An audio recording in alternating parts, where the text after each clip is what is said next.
It's time for Pod of the Dead.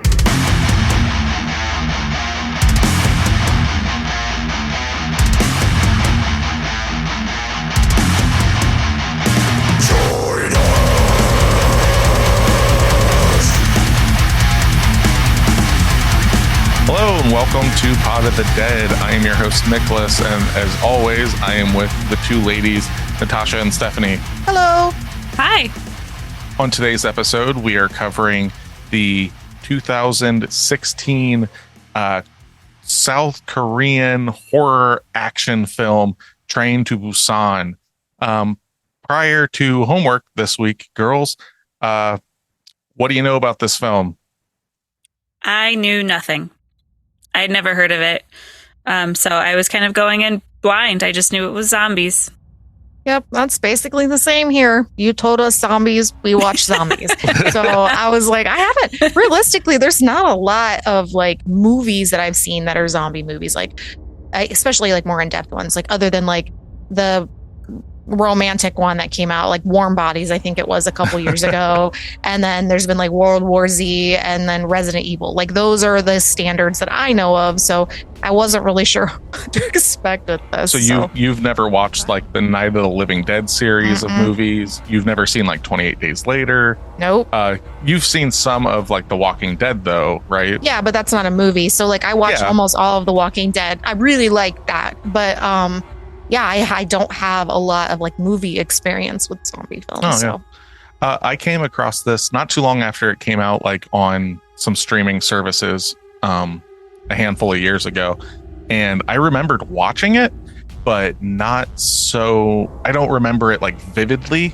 The main reason I remember watching it is because our son Wesley, when I said that we were watching this, he's like, oh, we've watched that together. And I'm like, we have? He's like, yeah, it's the one about the zombies and the train and like the father and daughter. I'm like, oh, okay, yeah, we've totally watched this together, huh? And he's like, oh yeah, we watched it twice together. I'm like, oh my God. Oh man. Like, I just watched so many films, and specifically with him, like he's like basically my ride or die horror fan. So like I'll watch about anything with him. And it's just one of those things that's like, maybe I was busy like the second time specifically, it's like maybe I turned it on but I was cooking or something like that. The first time maybe I'd had a few too many to drink, who knows. But I remembered watching it, like there were scenes and beats, but I didn't remember like the totality of the film. So I knew where it started, I knew where it ended, but I forgot like everything in the middle. He did not though, because he watched it with us. He was with us this week and he was like, I want to watch. We're going to watch this movie. He's like, oh, the zombie film? We're like, yeah. So he sat down and we obviously listened to it, or we read it and then had it in Korean. So that was cool. Like I much prefer that. So yeah, he was down to read it, and we were like, well, you have to read all week. We can add this as your reading goal. Yeah, we can't. I told, because he was like, can't we watch the dub? I was like, we're going to watch it in Korean, but I'll count it as the next 2 days of your reading because it's like 2 hours. So you can do that. How's that sound? He's like, all right, I'm game. So it's like, cool. Awesome. So he just read the entire film, and he's 10. Like he's plenty good at all that shit. So, but yeah, fucking Train to Busan. I've always liked this film. I do remember that. That's why I basically, for Foreign Film February, kind of built it up in a way that's like the first film I'd never seen. I wanted to try something new. Second film, the second film, I really wanted you girls to watch with me, obviously high tension. And then this one I knew kind of going in, it's like, this is one of the most popular zombie films in a long time. It actually won like quite a decent amount of awards. It should have. It was in Korea insane. And stuff like that. So we'll go over that a little bit after we go through the budget and whatnot. But yeah, I'm happy that we covered this one. So this film came out in 2016, South Korean. How much do you think its budget was? And this is in American dollars and stuff, like everything's like that. So what do you girls think? Tasha, we $5 million.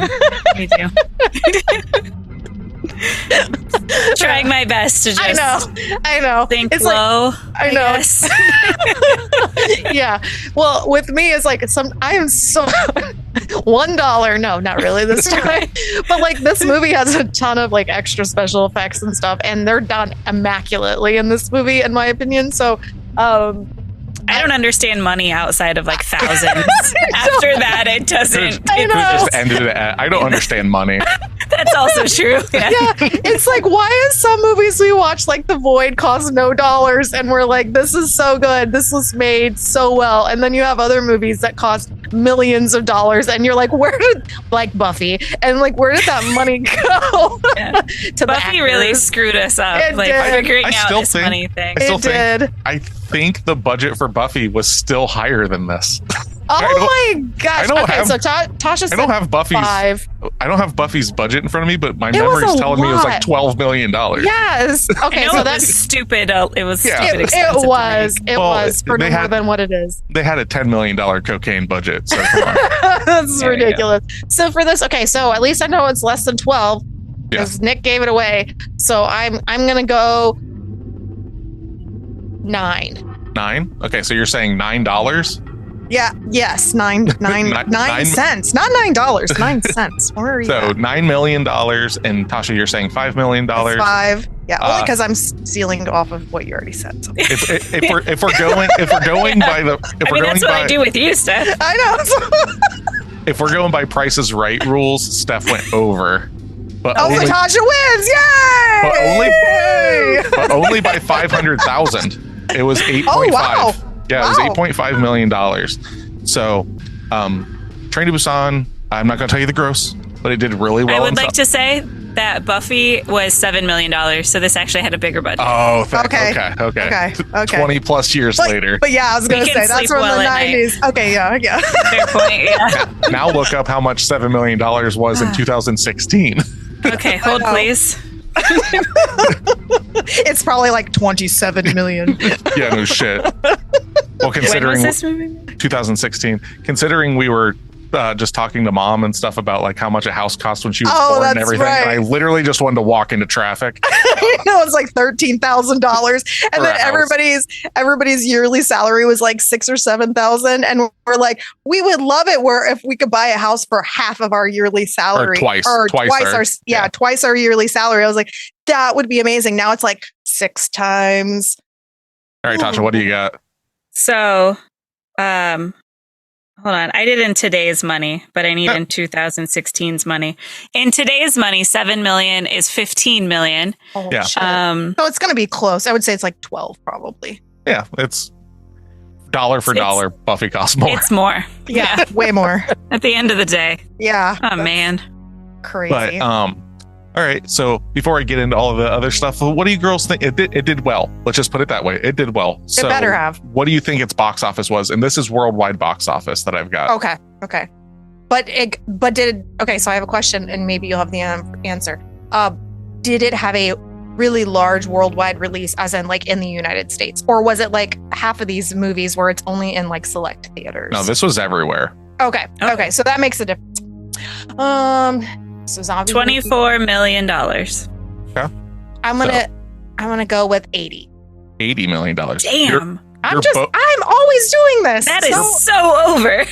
You're both No? too low. Whoa! Wow. So Train to Busan made $98.5 million. Holy shit! Wow. In the United States and Canada alone, it made $15.8 million. That's pretty good. That's still double. It made Their money. $80.5 million in South Korea. Oh, I'm sorry. It made $80.5 million in South Korea. It made $2.2 million in the United States and Canada. It made $15.8 in other territories. Oh, okay. It became the highest grossing Korean film in Malaysia, Hong Kong, and Singapore. And in South Korea, it was recorded that more than 11 million moviegoers went, and it was the Wow. highest grossing film of the year in South Korea. That's awesome. It became the first South Korean film to cross the $1 million mark at a Singapore box office. Okay. And it also became the highest grossing Korean film in Malaysia and Hong Kong, like I'd previously said. Yeah, this film like just went and fucking did bank. Like, But it makes sense why. yeah, but it's one of those things. This is you're starting to see like in this era, like the the 2010s and stuff like that. It's not just Japan that's like Japan and China putting out films nationwide and stuff. You're starting to get a lot more Korean, Indonesian films that are coming out and doing well. Okay. Stuff like that across the So we the watched world. a Japanese film, and then now we've watched a South Korean film. Correct. So my question is, these are completely different overall themes. I get that. 100%. But, and then obviously they have different cultural things that are more important based on, each country. So my question is and you may not even know this, but I'm wondering if like the Japanese movie Pulse that we watched really hit like with their standard culture and the way that they make movies for horror on average. And if this is the same thing for like South Korea, or is this just a one-off? Or are they similar usually? Well, realistic. When you're saying similar, what do you mean similar? Well, because like certain places have like the same types of movies that are popular based because they're an Asian. I think the big difference though between, if we're just going to say like comparing this to Pulse and stuff, is something that would definitely make more people interested in going and seeing this film opposed to something like Pulse. Is this also has the action twist to it as well. Yeah. So like that's going to like, even if you're not a horror fan and you see like the trailers for this movie, you're going to be a little more interested in it and stuff like that. Also on top of this, like the fact that not just the fact that it's an action film, the director of this film had done nothing but like animated, like anime kind of films and stuff like that. That kind of, you can see that in the kinetic energy of this movie and everything. Okay. So I think that has a lot to do with it. You're also talking about movies that came out like 15 years apart from each other. That's true. It's based on the completely different marketplaces, completely different styles of film. And I think they were just completely made for different audiences, where one in Pulse was made as a super low budget, I would almost consider it like a think piece kind of movie, where it has to be. This one is definitely more like, as much as I like this movie, it's an action it's horror a pop. movie. It is a popcorn film. It's a popcorn movie, yeah. But it does have some depth. Well, no, I'm not saying that. Like, it has tons of depth, but it's so action packed that I would consider it a popcorn movie. Like, what the fuck's going on? No. Right. Yeah. It's like Eddie Izzard. Yes, exactly. Like, I don't even know what's going on. I just, because like this is definitely a movie you would see it in theaters, be like, holy shit, and then tell your friends, this would be amazing. Let's go see it again. Yeah, that would be amazing. Before we get into all that, Tasha, do you kind of want to, now that we've kind of waxed poetic about this movie, do you want to tell us what the fuck we're talking about? Sure. As you already stated, it's a 2016 South Korean action horror film. It was directed by Yeon Sang-ho and starring Gong Yoo. Also, I'm really sorry if I butchered these names. I just want to throw that out there. You're attempting, and that's what matters. Mm-hmm. Jung Yoo-mi, Ma Dong-seuk, Kim Soo-an, Choi Wook-sik, and Kim Yoo-sung. The film mostly takes place on a KTX from Seoul to Busan as a zombie apocalypse suddenly breaks out in the country that threatens the safety of its passengers. That's a good overview. Yeah. That is what this movie is. It is. And like reading that, it doesn't give a ton away, because like you read that and you're like, okay, it's a zombie movie on a train, so we're gonna have one setting and just zombie melee. Mm-hmm. So I was really happy when it wasn't just that. Correct. Yes. Yeah, and it's kind of interesting. This movie gets compared a lot to World War Z, that has Brad Pitt in it. Yeah.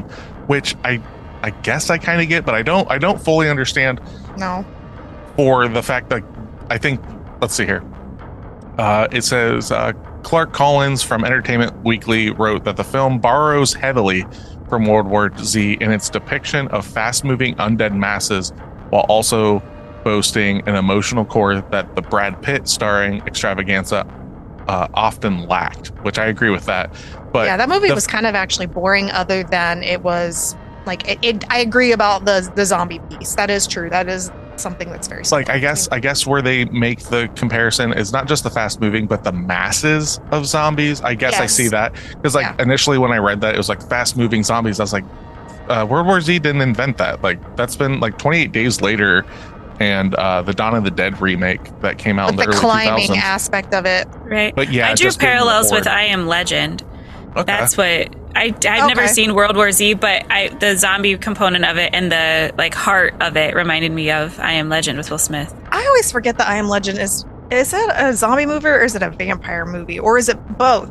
It's a bad. I always movie. thought they were zombies.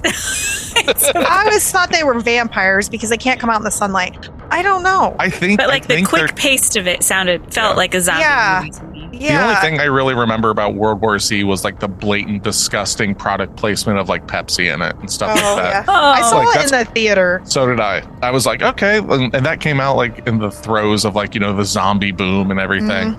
But there's a lot like when it comes to zombie films, my taste for zombie films tend to be like in the 70s and 80s. There's not a lot. Most of your tastes in horror movies. Not true. There. That's not Most. true at all. I said most. Yeah. I would say I'm There's- definitely a lot more what's the word, educated in older horror films. I do watch a lot of newer ones, but like But we're talking about your favorites.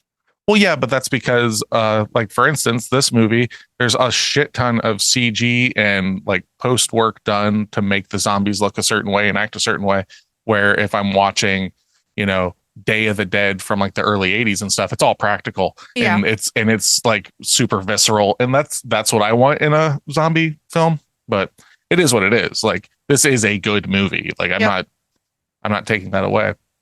But British filmmaker Edgar Wright, director of the zombie comedy Shaun of the Dead, highly applauded the film, personally recommending it on Twitter and calling it the best zombie movie that he's seen in forever. I agree. So Yep. yeah, it was widely like considered to be like critic wise as good. I know that there was some negatives. Okay, yeah, here we go. It's just that it's too old for it to be the Ebert thing. So we're Yeah, no, we got because we kept hearing about it. But now we have everybody else online. Yeah, Correct. That's true. here's a couple negatives. In a negative review, David Elric, I'm going to guess is how you pronounce his last name, of IndieWire comments that as the characters whittle away into archetypes and start making senseless decisions, the spectacle also sheds its unique personality. Kevin, I think his last name's Juggernaut. That's badass. Of the playlist wrote, Train to Busan doesn't add anything significant to the zombie genre, nor has anything perspective to say about humanity in the face of crisis. Sure, it lacks brains, and that's the easy quip to make, but what Train to Busan truly needs and disappointingly lacks is heart. That's insane. What? That's not even There- possible. The social comment, I disagree with his thoughts on there's no social commentary and the heart part, because Correct. you see such transformations throughout the whole movie, and there's like an underlying tone throughout the whole thing, and heart is just bullshit. Yeah, I agree. That's nuts. Yeah. New So York what other Ti- movies came out that year? Well, hold on. New York Okay. Times critic Jeanette Katsoulis selected this film as her critic's pick of the year. Oh. Specifically because of its subtle class warfare that it depicts. Which is I've like, already been singing its praises, yeah, and like, I it's don't. fun. Yeah, I don't do that much. But all right, you're asking about the year in horror. So this movie came out in 2016, right? Okay. Let's see here. We will go with the top grossing films for the year. And the list that I brought up is kind of skewed. So I am going to put in Train to Busan into this list because I know it's budget or not its budget, but it's gross. And they don't have it on this list. So It's I don't know. because this is American stuff. It must be, but I don't know. I don't fucking know. Okay. So we will read the top 10 horror, and I will actually drop off their 10 because Train to Busan makes it in the top 10 for this year. Okay. So Blair Witch remake comes in at 10. In 2016? Yeah, The remake. remake, not the original. Okay. I Yep. didn't even know. That's terrible. I didn't even know they had one. Okay, go ahead. The Witch, Oh yeah, that Okay. that's awesome. The Forest, What is that? Ouija, Origin of Evil, which I think I'd have to look. I think that's your boy directing that, Tasha. Oh yeah. Yeah, I think so. Oh, I've never seen it. The Boy. There's a lot of the movies that came out this year. Lights Out. Okay. The Purge, Election Year. Oh yeah. Oh man. And then in third place would be Train to Busan. Then just inching it out would be Don't Breathe. And then number 1 for the year was The Conjuring 2. Okay. So that's kind of what you're looking at for the year that it came out and everything. But that does not reflect, however, what a good year 2016 was for horror in general. Like 2016 is straight up banger year. I didn't realize how good 2016 was until I started kind of researching it.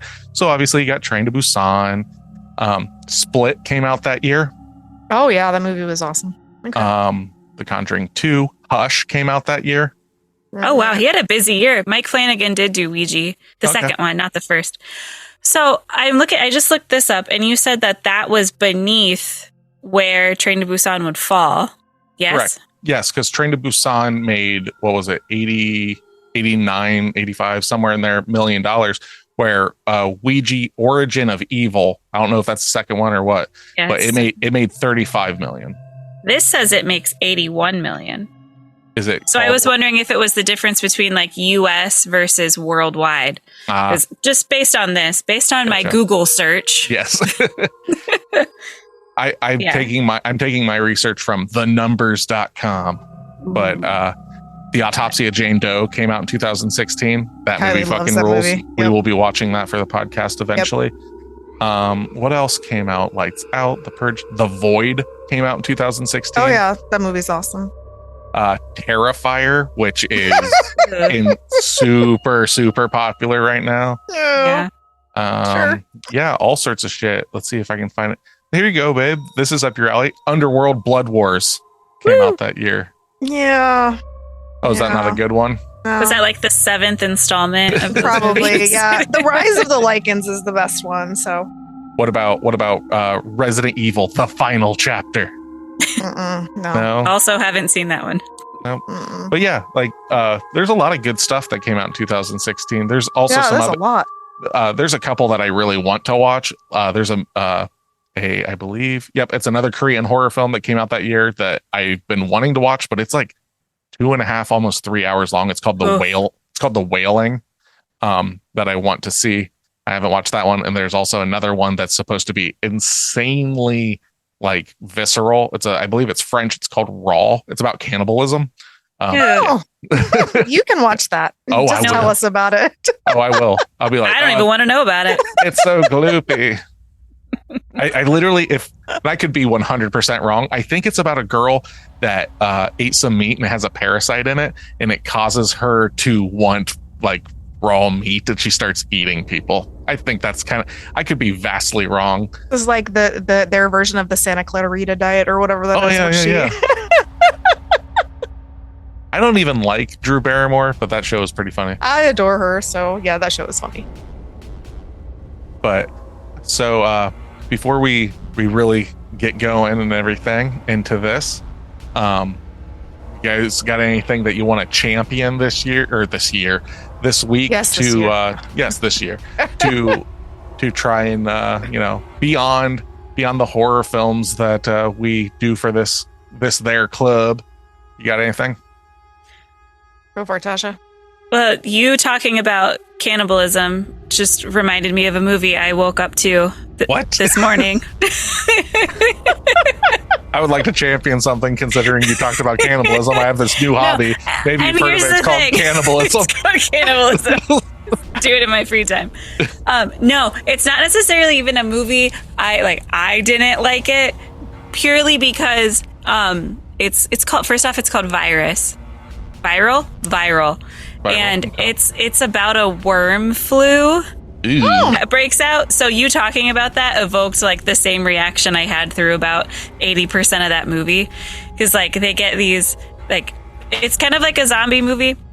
Like you get coughed on and the blood like gets into your system, and then you become a host to these like in the back of your neck, and then they try to pull them out, and it's horrible. But if you're into that kind of thing, yeah, No. and they like you can see the tendrils like come out of their mouths, come out of their ears. So I take it Drew was sounds like- watching this. Yeah. Yes, and then Drew, son of a bitch, fell asleep.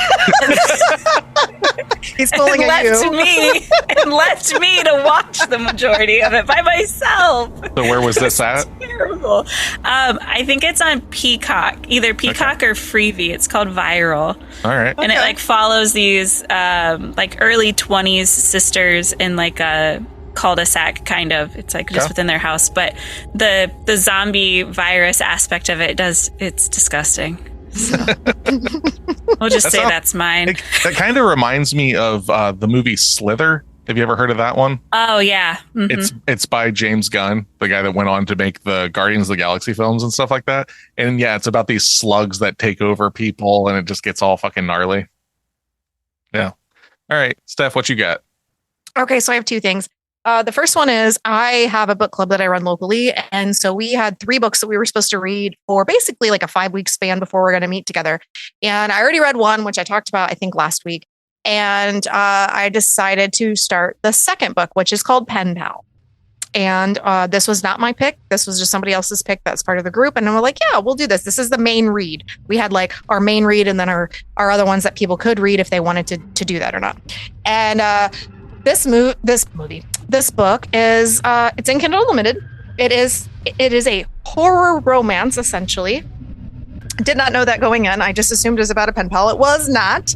And I got into it and I didn't know what to expect. And I have to say that about halfway through, I don't want to spoil anything because it is one of those books that you probably won't reread. It's like kind of like movies that we watch and you just won't rewatch because it definitely doesn't have the same readability again because it ruins like all the suspense. The impact of the first listen. Or watch. Jesus yeah. Christ, no. Read or watch. Yeah.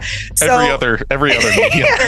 Yeah. So when I started it, it reminded me a lot of The Night House, the movie that we watched, and it really starts off that way. She's a widow, and her husband just died in a freak accident, like all these things, like insane. And so I was like, "Ooh, let's see how this goes." And there's a lot of creepy stuff that happens in it. And I got about halfway through and I was like, I don't know if I like this book or not. I think I'm going to hate it. I was telling the girls this. And then I got towards the end and I finished it. I think I took 2 days to finish it essentially. And I 5-starred it. This book was so good. The ending was phenomenal. It is definitely something that is romantic, but it's not, there's a lot of spicy scenes in it, but yeah. So Pen Pal, I definitely recommend that for people who like suspense, like horror-esque books with spicy parts. It was really, really good. And then the second thing is we got a new fridge this week and it makes 4 kinds of ice and I'm so excited and our kids are excited. I think I might be the most excited one, even though I don't really love ice. I just like the idea of owning a refrigerator that does 4 kinds of ice. It's fancy and it's clean and it looks great. And yeah, so we got a new fridge. Moving up in the world. Yeah. Moving on up. Let's see here. I've got a lot of things that I can share, but I'll pare mine down. I'll give you guys a movie first. I watched 2021's Werewolves Within. It's a horror comedy / whodunit kind of thing. So this movie is very closely, to me, it reminds me a lot of the social deduction board game called Werewolf, where there's a group of people and one of them is a werewolf and you're trying to figure out who it is.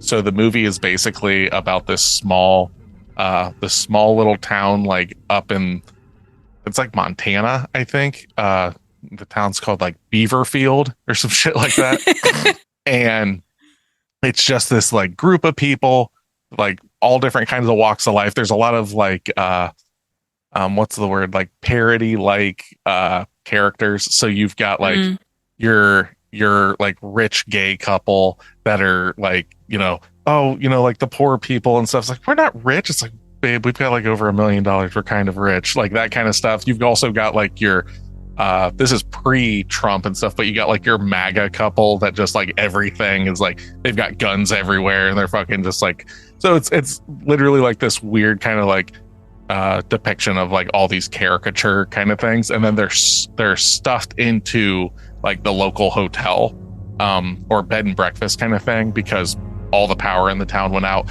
and they're getting picked off one by one by some sort of werewolf, or that's what they come to the conclusion of, and they're trying to figure out who it is and all this stuff. I watched this with Wes.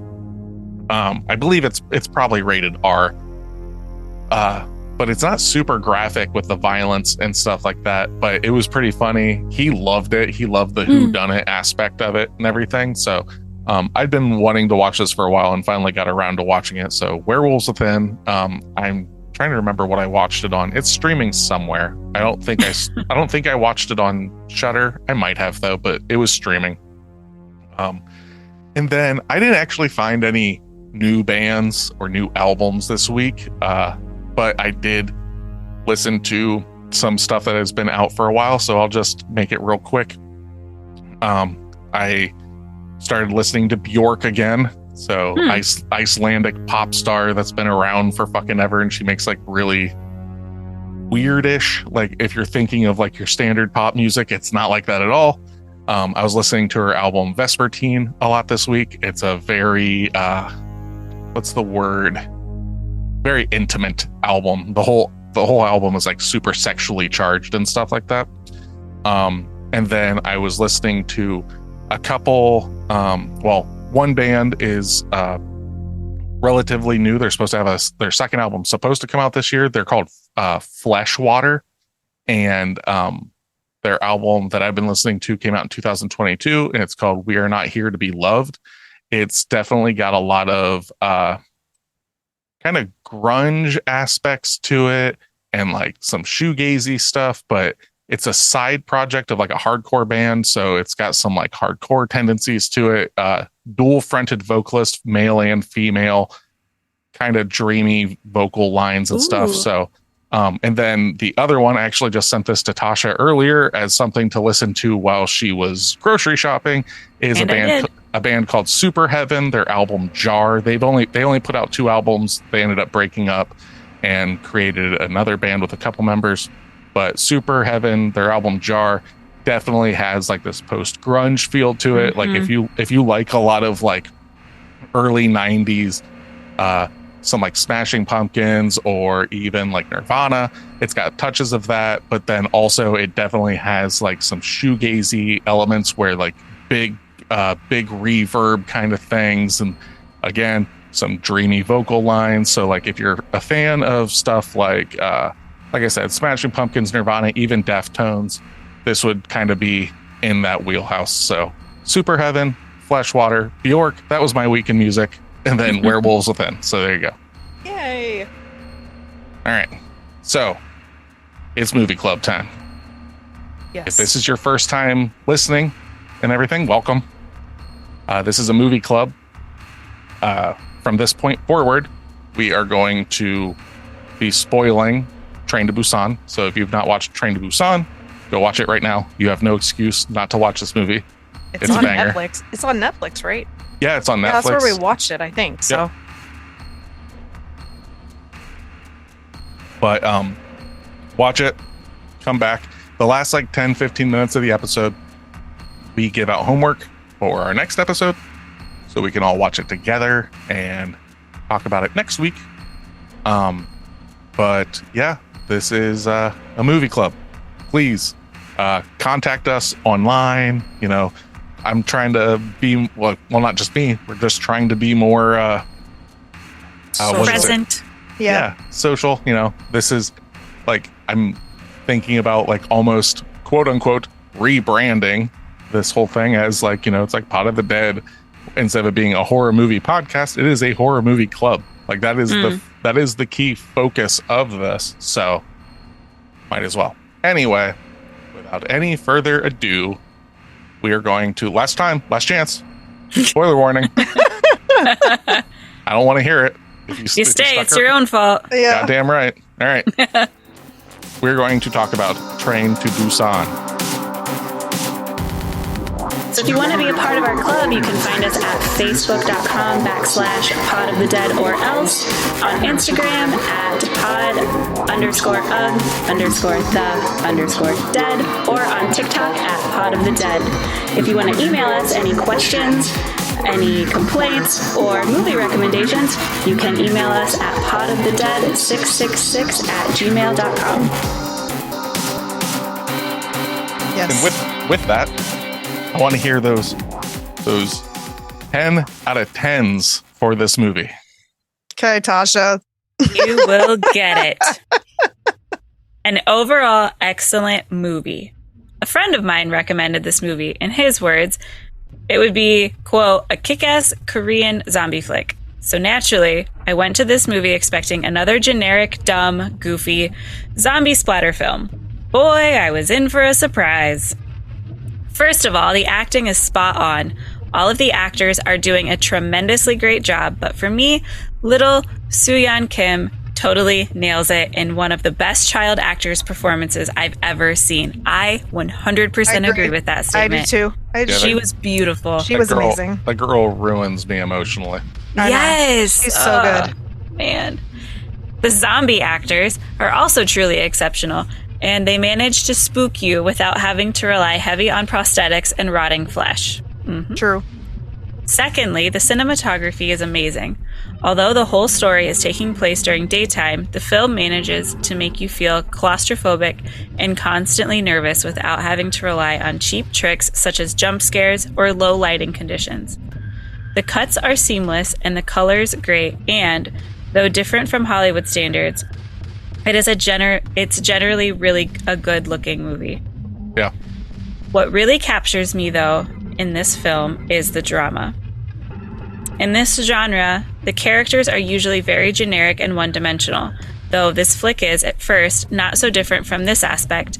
As the story carries on, we witness the shifting between dynamics of the characters. We see their personalities evolve and change.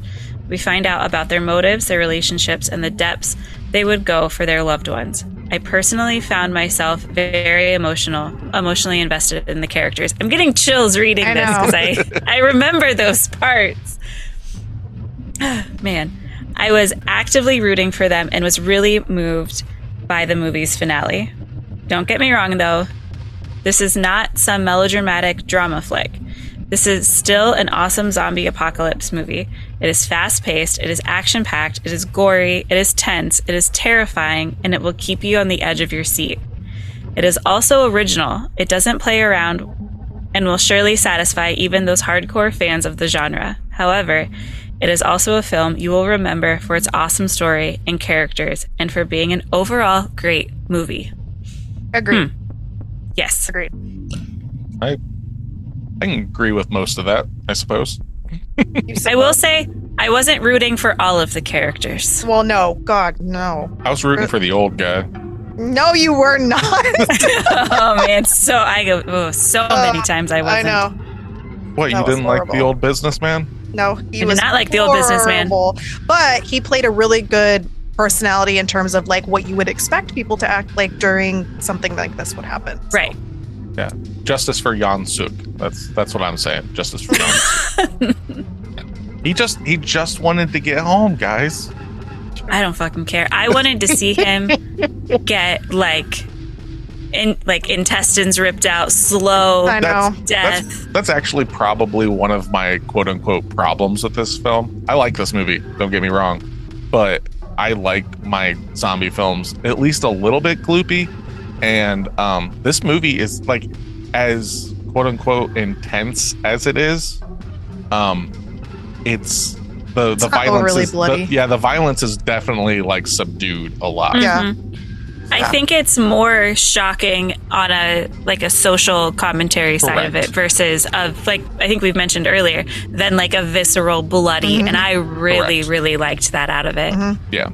I could have done with some more gore just because I prefer having some of that, but I liked the aspect of this because the zombies turn as fast as they do. So I thought that was really cool too, because a lot of times that's not how these work. And you also got the speed behind them in this. And we were kind of debating that when we were watching it, like the rules behind it. Why do we believe this is, like, do they get slower as time goes, or they're always fast, like it's, I don't know, because it's like a viral thing. So in this movie, yeah, it's not the undead crawling out of the graves. It's not Return of the Living Dead or Night of the Living Dead. It's definitely more on that 28 days later. It is a viral outbreak of some sort. They don't really go into it too much. You do find out that it has something to do with the company that Sake Wu, I believe is how you pronounce his name. I call him the dad. The dad, yeah. Yeah.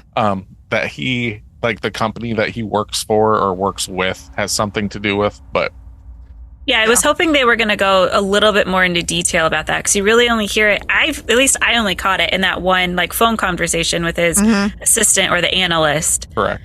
And you hear about it twice, because in the beginning opening of the movie. I missed that part. If you do want more information about that, though, I do. The director made a prequel to this that is an animated prequel.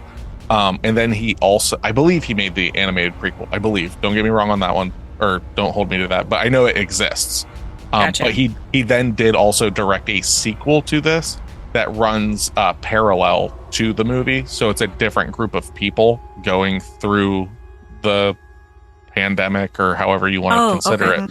So if you like Train to Busan, there's kind of a universe that's been built. There's a prequel anime that I guess would actually probably answer some more of those questions and stuff like that. And it's just a movie. I don't believe it's a series. And then, yeah, there's a tandem sequel. So it's kind of cool. All right, so let's do this 1 star. I'm not going to agree with this one. This makes sad. Oh, I'm going to. Not really. No, you're not. Okay, this is really long, so let's see if we can get through this. Yeah, the reason you got that long one is like every other review that I found was like a paragraph, and I was like, that's not enough. That's not enough to actually convey a reason for not, or to give something that's valid in their perspective. Yeah, just saying like it's dog shit. It's like, that's not an answer. Sorry. With a movie like this, you really need to plead your case why you would only give it 1. Correct. And a 10. Like, if you're giving it a 10, I'm one of those people, like, if you're gonna fucking champion something or you're gonna shit on something, I need legitimate reasons, period. You can't say it's 10 out of 10. Why? Because it's awesome. That's why is it awesome? Yeah, there's got to be reasons. Or why is it shitty? I find it very hard to have movies that would even be a 1, unless it's just absolute trash. But like, that would be really, really hard to come by. I know Tasha's a little harsher than me with it comes. I gave it a 1. I think so. I think you've given a movie a 1. It was possibly Buffy. I don't know what else I would have. Yeah, I think you did give it a 1. It might have been that, and there might have been another one that was really low. I know I gave Pulse a 2 because I did not like that movie, but I think that's the lowest I would probably go, unless it was one of those. I wanted to give The Exorcist that one too. Like, I feel like Buffy was a 1 because I didn't even sit down and watch the whole thing. So, like, that's my standard of I was up and moving and hanging out with Y. So, like. Well, that's a 1 category for me. You even said that Wyatt was like, this is not good. Yeah. If an 8-year-old knows that a movie's terrible. That's true. Can we watch Paw Patrol? I don't know what 8-year-olds watch. I don't know. Not Paw Patrol. Yeah, okay. I figured. Okay, so here's our 1 out of 10. Some of the characters' behaviors in this movie are laughable. So this is somebody from the UK, because they use the way that they use. Yes, they use. For example, the first time the passengers got out of the train only to find the station infested with zombies. What was their reaction? Run back and open the door to a car already full of zombies. Smart move, people. For another example, a bunch of survivors in car 15 refused to open the door for another group of survivors because some guy feared the other group might be infected. Actually, one easy solution would be for the survivors in car 15 to move to another car, for example, car 16, and let those people have 15. Car 15 was not only a safe space, but they were too dumb to make room. Those idiots. That's what they did, though. They ended up moving them out, didn't they? But what they did was they were holding their ground in 15. So they made the people that were coming in move. They weren't allowed to be in the same spot. So it wasn't about just going to a different car, because then car 15 people, including the asshole, would have to do something. Understandably so, though. this is where, like, yes, he's an absolute asshole and all that shit, right? But none of them understand how this is contracted, how long it takes for it to get. So realistically, like, as much as an archetype fucking villain that this guy becomes by the end of the film and stuff, a lot of that stuff, even to that point, I can see being pretty realistic in this situation. Like, well, it's like save yourself, and that's what you're doing. When you see everything that's outside of your train car going the way it is and everything, and these people miraculously made it all the way through, why even chance it? As horrific as that seems, it's self-preservation. So I agree. It's after that he goes, like, he jumps the shark of being relatable. Yeah. Well, I still think that part was bad because, like, you still have the empathy because you're following the characters that you like in the show. So like that makes a huge difference. But yeah, he's a douchebag, but he's an understandable douchebag because, I mean, I think a lot of people would act that way in the same situation. Yeah. It's kind of like not letting people on or stay on a ship or something because you don't know if they're infected. You want to throw them overboard, because you don't want to share your resources if they're sick or, whatever it is. So yeah, it's self-preservation. Correct. If you being nice to someone and then ultimately killing you is not necessarily what you want in this situation, right? Yeah. But the part that really bothered me in that is the baseball player is talking to his friend. So there's an outside connection with these people. It's not completely blind as to who's coming in. And I also have a really bad problem with the squeaky wheel gets the oil.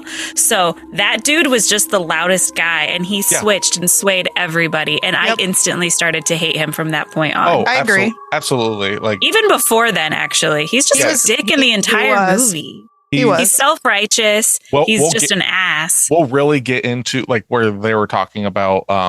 We'll let Steph finish in just a second. Oh, the review. But when they're talking about the negative review earlier, talking about like whittling down these like archetypes or whatever, there definitely is there is just like almost color by numbers when you're plugging in some of these characters. True. And stuff like that. It doesn't undermine the plot or the emotional response, but it definitely, I think the reason that you love a certain character and you fucking hate a certain character is because they are so like archetypical. I don't fucking know. They're literally stereotypical archetypes. There you go. They're almost color by numbers of like, how can we make someone just the coolest, bestest, whatever, guy, and how can Scarf we make guy. And how can we make someone just the most repugnant fucking vile person? And they do that. So they do. And they do it really well. Like there's a natural component to it where it doesn't seem like the businessman is overacting. It doesn't seem like he doesn't. Scarf Man is they do a beautiful job. Like the acting is so good. Like you, without even realizing how much you love and hate somebody, you love and hate somebody. Right. Yeah, agreed. Very well done. All right, continue, Steph. So the beggar's character's heroic move at the climax makes no sense. He had always been portrayed as cowardly. Therefore, the sudden 180-degree change is not convincing at all. That's true fair. at all. I think it's fair. Not. I do not. She is a pregnant woman about to be squished by a thing, and he doesn't think he's going to be able to get out, and she is. And therefore, he is like, okay, if somebody's got to get out, it's the pregnant lady. That makes complete fucking sense to me. Right. And it goes from that cowardly... Go ahead.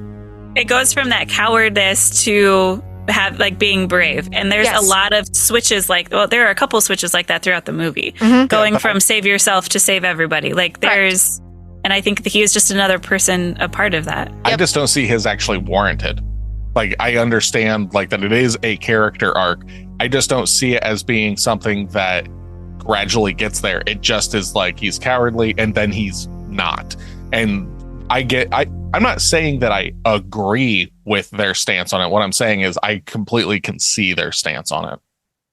I don't see it necessarily as a slow burn or a character arc, more so like this is yet another person sacrificing for somebody else. Well, he gets sacrificed, like this guy comes back for him or he's going to die in that one car. And so like this is his way of doing the same, essentially. And he's already the one facing the bad guys. They're on his side. The zombies are. And so it's like, what do you do? Do you both possibly die? Do you stand up and take the brunt of it to save this pregnant woman? Yeah, that's what you fucking do. And that's what he does. And like, I think that made him go out with a really good like feeling instead of us just being like, why is this dude here? Because he's kind of like the side character that doesn't have a whole lot of point to him.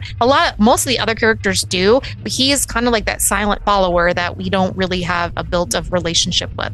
I think his is mostly like he's another archetype. He is the polar opposite of the businessman, and to show him become completely selfless for no reason is his reason, like as a character, because you see that this movie deals a lot with like social class and all that stuff, that literally like the highest up that we're kind of portrayed as the highest classed person in here is the most selfish and stuff like that when dad. push comes to shove. No, not the dad. The other businessman. businessman. That's and true then too. the dad. And the dad. Yeah. Well, and I guess we can kind of talk about it, but hold on. But then like the homeless man or supposed homeless person, you see him like literally just get to the point where it's like, these people have helped, I'm just going to sacrifice myself, whatever. So it's like the polar opposite.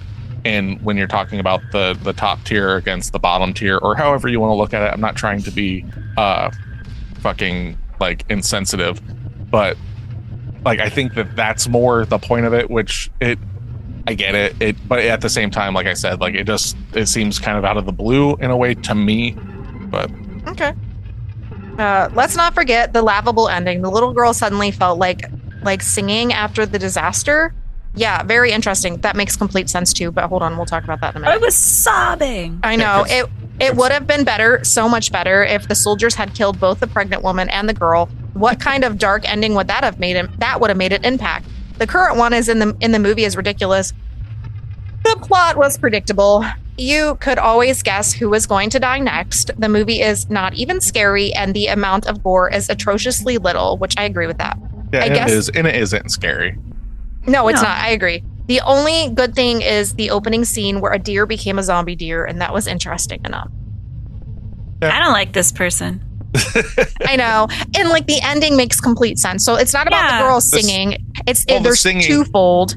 The singing makes sense because they allude to it at the beginning. They even touch on it in the middle, and then you get it at the end because she was in class singing. Her dad wasn't there. That's why she couldn't finish it. So then she has that talk with her dad later on in the movie, and then there at the end, it's literally Aloha is the song that she's singing, and it's super sad. Like very, and she's talking about like, I'll get to see you again someday, and little does she know there's nothing after life. Yeah.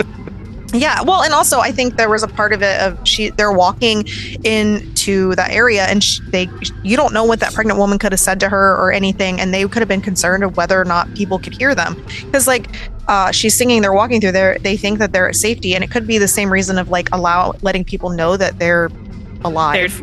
They're instead people. of yelling, we're alive, you see as like standard stuff. And my thing, like where this reviewer is like, oh man, wouldn't it have been better if they killed them at the end, right?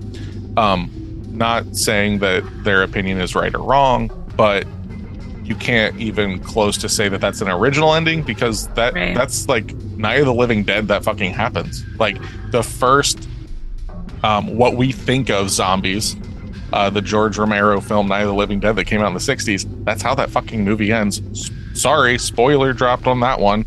But the guy that you're with the whole fucking time makes it through the night, looks out the window for safety, sees people, and those people shoot and kill him because they think he's a zombie.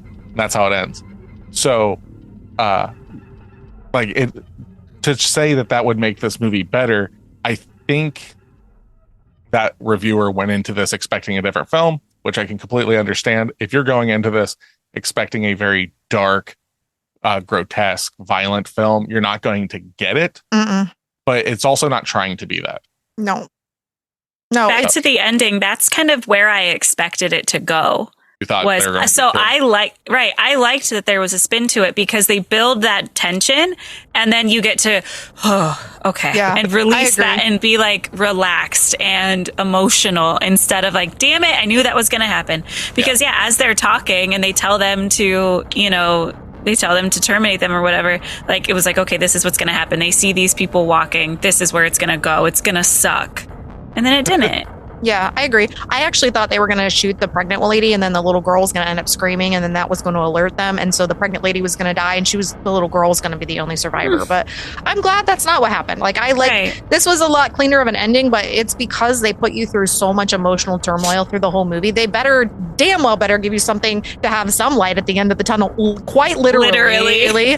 And so that made it so much better because I think it was a good payoff at the end of a lot of crying.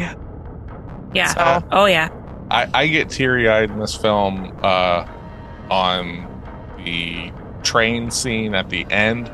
Yeah, that's the only time. It's not even the dad. It's just the girl's reaction. And stuff she's a phenomenal actress in this. My lordy. Yeah, but what I was alluding to earlier and stuff, like when we're talking about archetypes and all that shit. You literally have a spectrum that this movie is built on. On one end, you have Sang-ho, the soon-to-be father. I call him the husband. The husband. You have him on one end of the spectrum of he's amazing. He's cool. He's funny. He has nice muscles. He's attractive. He's just a good all-around guy. Like he's like a good guy. Yeah. And then on the opposite end of the spectrum, you have Yeon Sang-ho, the businessman. Yeah, and he's a douchebag. He is just a piece of shit, like all the way through the film. For sure. Then in between there, you watch Sak-woo, the dad, go from one end of the spectrum to the other. Like that is his.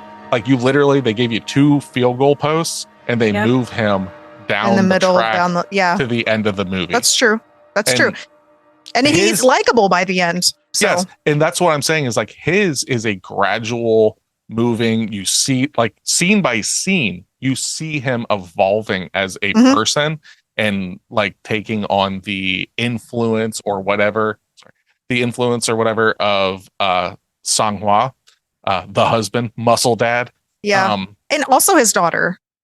Correct. Well, she from the get-go though is so much like her mom. It's alluded to where because like Sik-woo says like you need to worry about yourself. You need to stop worrying about everybody. You need to stop being so nice. All this stuff, and that's where I'm talking about when it comes to the homeless gentleman.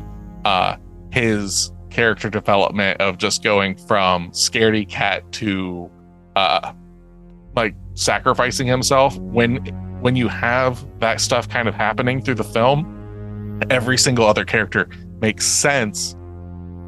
Because like when Sang-ho dies and stuff like that, you know that like that is part of his character. And when you see the businessman just be an absolute shitball, like you just get to watch him get worse and worse and worse as Sang-ho gets better and better and better. And then Sak-woo is like going from one end to the other, where the homeless gentleman is just like, and I sacrifice myself. So I do get like the idea of it seems unwarranted to me in comparison to literally all of your other characters that I mean, he's just not an important character in the storyline. And kind of the same thing with like the sisters. Is that what they are? Yeah. Like forgot about them. They you could tell from the beginning that they were going to use them as like not main characters, but like the second tier characters and follow their storyline to some degree. And you do, and they're kind of like the homeless man where they have a point and a purpose in the storyline. They follow them enough to give them something, but they don't follow them enough to make them that important. Yeah, they're just plot devices. Well, but enough that you have some mild character development and some mild relationship with them. I legitimately see no character development in the sisters other than the one sister gets turned, so the second one just like fuck it and opens the door. Her whole purpose in the movie to me is to open the door to cause problems in car 15, and then the homeless I saw that too. And the homeless guy, his whole purpose is to be someone to sacrifice there at the end to save the pregnant lady. That isn't the dad, the pregnant lady, or the daughter. But there's no character development. They're just they're no different than having a gun lay there to use it. And I'm looking at it more from like an SES standpoint too. So you're talking about like What's SES? Social economic status. Okay. So you're seeing, like, we've talked about like community versus like all for one. Nope, okay. I said that wrong. Like individualism versus like help out your fellow man. But there's also these different layers of like economic status, because you have, like, we've talked about the businessman, we've talked about the dad, we've talked about the husband. Those are kind of the husband. Those are kind of the top three. And then you have the high school students who are there just as sacrificial lambs, essentially. And then you have the sisters, and then you have the homeless man. So you can kind of see which within that they have their own kind of categories there too. See, I don't see that with the high school students being sacrificial lambs personally, because one of them literally got sacrificed by the businessman. I'm specifically taught. Well, yes, but like I don't see that as yes, she gets sacrificed. Is that who you're talking about? The girl? Mm-hmm. The girl, yeah. Yeah. But I see it as you're witnessing everybody else are adults dealing with this problem, and they are the ones that you're seeing. And I'm not saying that they're amazing or anything like that, but you are seeing there is a storyline with them of getting separated and trying to get back together and stuff like that, and young love and all that stuff, because at the very beginning she's into him but he's embarrassed and everything, and then once shit hits the fan he's like, there's no point in being embarrassed if I'm going to lose her, like that kind of stuff. So their characters make more sense to me than the sisters or the homeless man personally. Like I they all have different parts though, I think, like Tasha said. Yeah, no, I fully do, but I think that the high school couple are more than just being a plot device. Yeah, I think that they play a lot on like the divorced or almost divorced husband or father / father. And then we have the happy married couple about to have the baby. And then we have the lonely businessman who's a freaking douchebag that you expect. And then you have the homeless guy that's alone. And then you have the young love. So, and then you have the old sisters that grow old together and they're, bonded. So like you got a little tidbit of every single type of character that you could think of that would make sense to have in this, to see what their characters would do in this instance in a viral outbreak where a bunch of zombies decide to fucking wreak havoc. And I like that in this you can see different, like we're able to put different categories for a lot of these characters, which I think is different than just having your standard archetype. Like they fill multiple roles, they fill multiple like social pieces. Yeah. Well, like the baseball guys being there was just so there was bats, right? And then so we had more fodder for killing people. But also not, because you have that scene where he then has to kill his, or like take on his zombified friends, which is just tugging at the heartstrings at a whole different level. Yeah. See, so I think they do a good job at that. They make, like, that's why I say like the high school kids make way more sense, because there is a lot more going on there. They don't focus on it as much or anything like that, but there definitely is like its own little side plot going on. Yeah, I think that the movie has a lot of little ones like that, which I like. Even with the dad and like his business, like just being on the phone, talking to people, trying to find a place to go, and like trying to, talking to his mom and like listening to her literally get killed on the phone.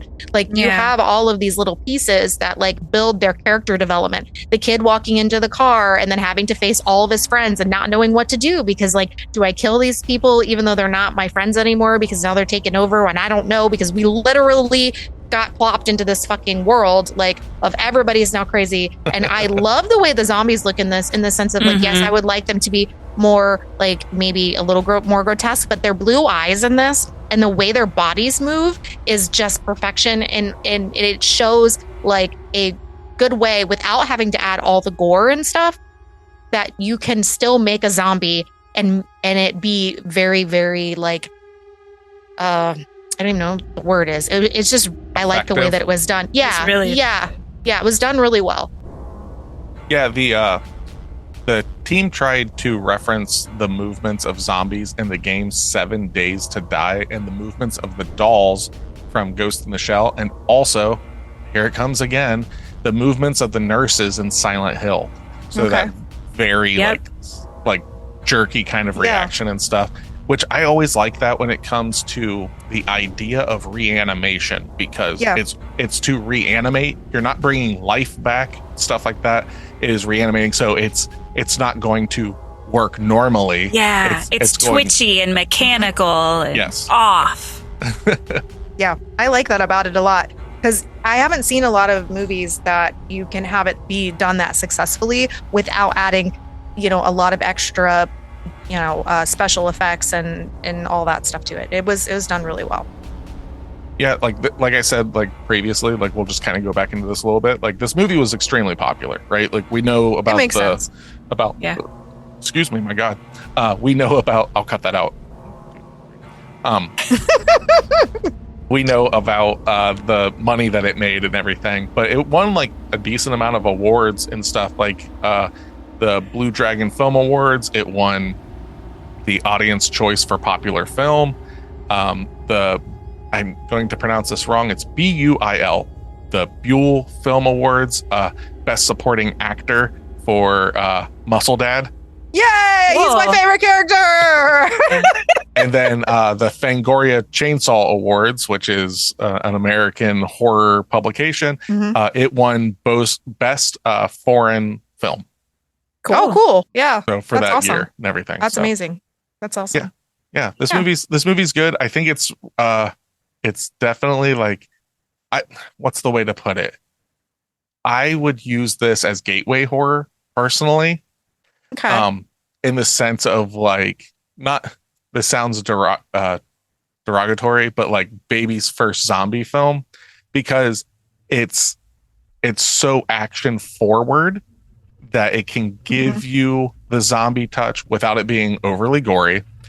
It's still giving you like the dramatic aspects of a film that you would kind of expect and everything. So like, it's one of those things, like if I were to, like, you've never seen horror films or zombie films in particular, this is probably the one I'd be like, get your feet wet with this one. And then if you can get down with that, we can go further down the pipeline.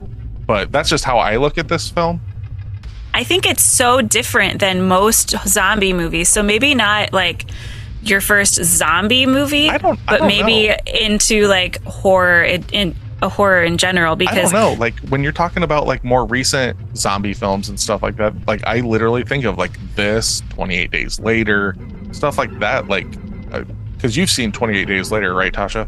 Yeah, like wouldn't you kind of compare this, like obviously there's more like violence and stuff in 28 Days Later. It's a lot darker film, but at the end of the day it's kind of a very similar film, I guess. But even with that, when I think zombie movie, these aren't the types of zombies I think of. This isn't the character development that I think of. I think of being, holed up in a house, or more like The Walking Dead. I'm not saying prototypical. The Last of Us type. I'm not saying prototypical. Okay. I'm just saying, like, if you've never seen a zombie film and you don't want to scare someone away, and you want to be like, hey, you want to check out a zombie film? You want something a little different? Here you go. Like, same with like. That's the key. A little something different. Yeah, like, and when I'm saying something different, I'm not, because they have no frame of reference, Correct. Right? So everything's going to be different, but they'll be able to be like, oh, I've seen action films, right? And it's like, all right, let's take that, and if you put like World War Z or this, I would give them this. 28 Days Later, 28 Days Later or this, I would still give them this, even if they're going to have to read it or have a dub.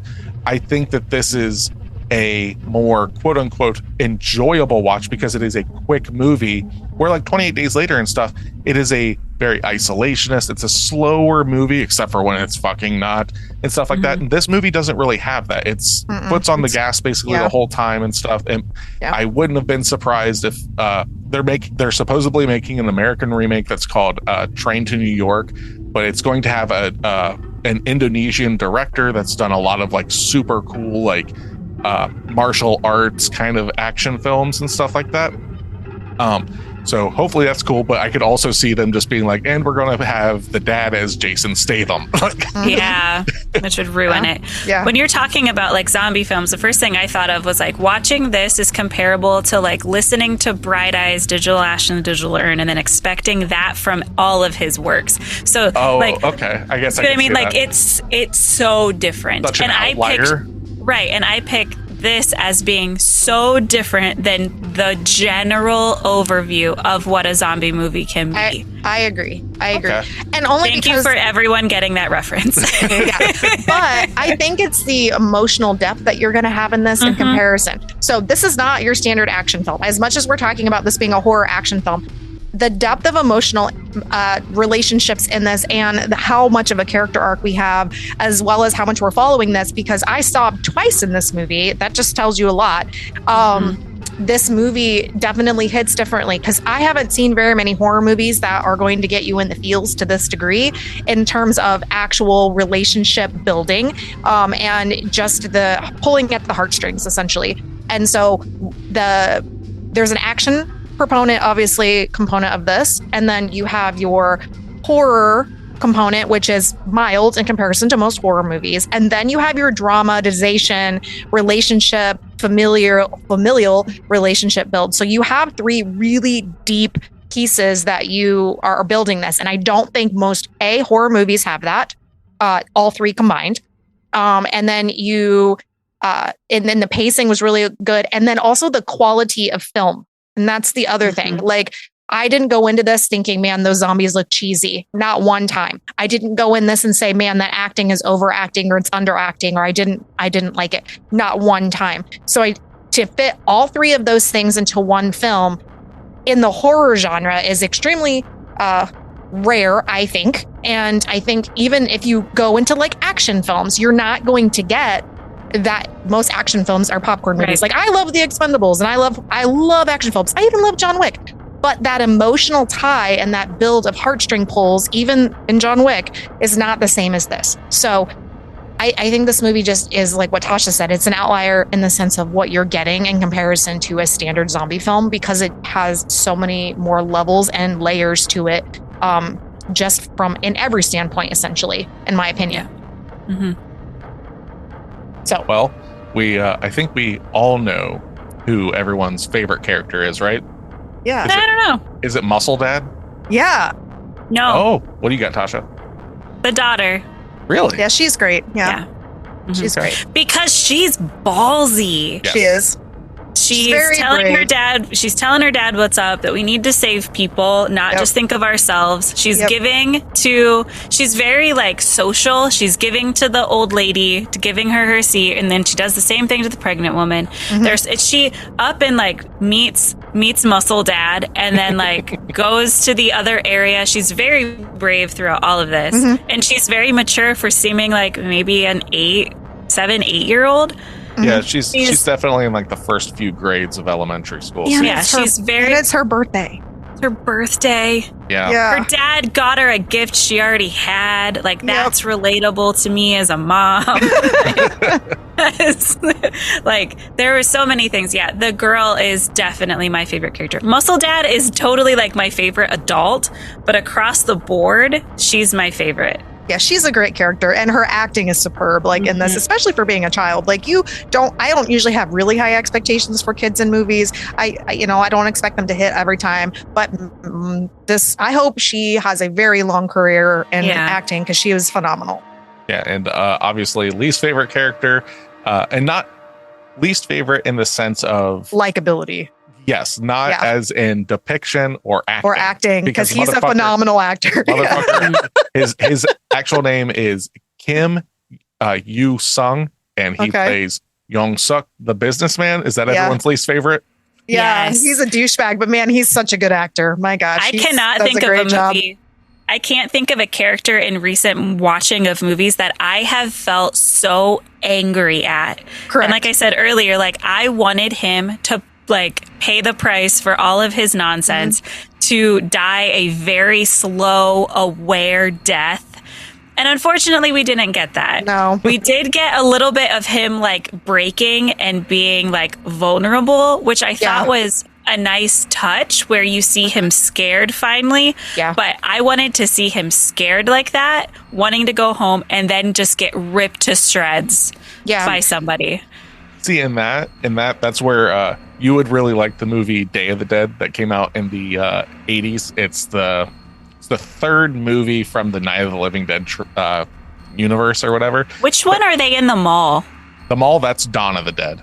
Okay. Dawn of the Dead's in the so real quick, you got Night of the Living Dead in the 60s, you got Dawn of the Dead in the 70s. They ended up making a remake in the early 2000s. Day of the Dead's in the 80s. So in that one, they're kind of like on this military island and everything, and there's this like just shitty like military officer the whole fucking time, right? And he's just this horrible person. And it gets to the point where like a door opens behind him, he gets mauled by zombies, and you watch him get torn in half. Now, he is a shitty That's what I was hoping character. for. Yeah, he's a shitty character, but he also has the best dying line ever as they're tearing him apart on it. He's like, I hope you choke. I hope you choke as they're eating him. And I'm just like, even in death, you're a bastard. Right, he's still spiteful. Yeah. I think Tasha, you were saying like the businessman at the end was showing vulnerability. I think the whole time all this was ego. So like he was just scared out of his fucking mind the whole time and putting on this mask. So I think basically getting bitten and then having to like succumb to his virus was different. And he doesn't even know. He doesn't even know that he's turning, and that's where the fear of his mortality kicks in. Yeah. Because he is definitely doing the preservation and stuff, and he's just doing what he has to do to survive because he's trying to get back to his mother, right? Like his mom lives with him or something. Like he's just trying to get back to her, which we can all understand, right? And then once shit hits the fan, like it's just like, fuck everybody, I'm getting back there. Like I have to do this, but at what cost? Literally the lives of basically everyone he comes in contact with. Yeah. And I do think, like you said, there are people that would react like that in a crisis. There are personality types that will go that route. There are personality types that in a crisis are going to jump in and run toward it and start to help. Like Muscle Husband does that through the whole fucking movie. This movie does that beautifully. Yep, I agree. And the dad definitely in a different point of the film is the businessman, because when he's in the position to be selfish, he is. He no longer is in the position to be selfish and is one of the outliers, and that's where his character development. Yeah, well, he gets fucking called out by Muscle Dad. So like their muscle husband, he's like, he just fucking like essentially talks shit to him throughout the movie because he's just like nitpicking at him, and the whole time called him like jerk and jerk off. Yeah. And he specifically says that like this person knows how to leave the little man behind. Yeah. And so it's good that he calls, like, the muscle guy is such a strong character in this because he calls him out, because he's the hero of the story, essentially. And that's why at the end, when he goes and basically sacrifices himself for everybody and he gets bitten and he's just like, fuck this, I'm just going to stand here and take what I can. And then he's like going to tell his fucking wife what their baby's name is because she's supposed to name it, and he doesn't get it out. I'm like over here crying because I'm like, she doesn't know the name of their baby. Like, it's so sad. And I was so sad that he died, because I was hoping that like he would be one of the final people, at least towards the end. And that's not how these movies work. No, I knew he was gonna sacrifice himself. I know, but we lost him too early. He was literally made to be loved so much that it is going to hurt you when he dies. I know. And he's the only one that I felt that way about, because like the dad is really sad, but they used a lot of they used the daughter to pull at your heartstrings, and they used his memories after he got bitten to pull at your heartstrings. I thought that was kind of weak, personally. Yeah, it was sad, and I know I was sobbing too, and only because it was the daughter that really got to me, because she was like, I felt so bad for her. Well, yeah, her screaming was good, but like just the emotional point of all of that, and like he, and then speaking on that area, like where they're doing all this, and the fight scene happens, and all of this on the train. The zombies running after the train and him trying to kick the hands off, the way the zombies jump on and they're just like piling on each other to be dragged behind this train. I was like, this might be one of the coolest scenes I've ever seen in a horror movie, because it was so unique and interesting just to see like the craziness of like they are so determined that they're just like climbing over each other to get up there, and obviously they don't, but I really liked that scene. just like mindless ants in a horde. Correct. I thought that whole train yard scene was just so epic with the explosion and just like the mass size of all of that.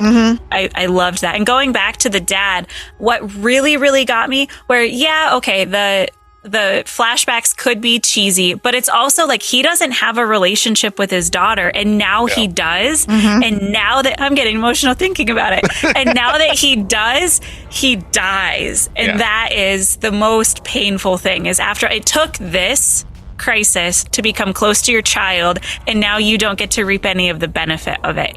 And the way that they did it, the way that he falls off the back of the train, I thought added to the emotional component of it, where the it's silhouette aspect and it's everything. quiet. The silhouette of him just dropping really was beautifully done. And can we go back to the fact that he died on his daughter's birthday? Like and his mom died, and like it's just what the fuck?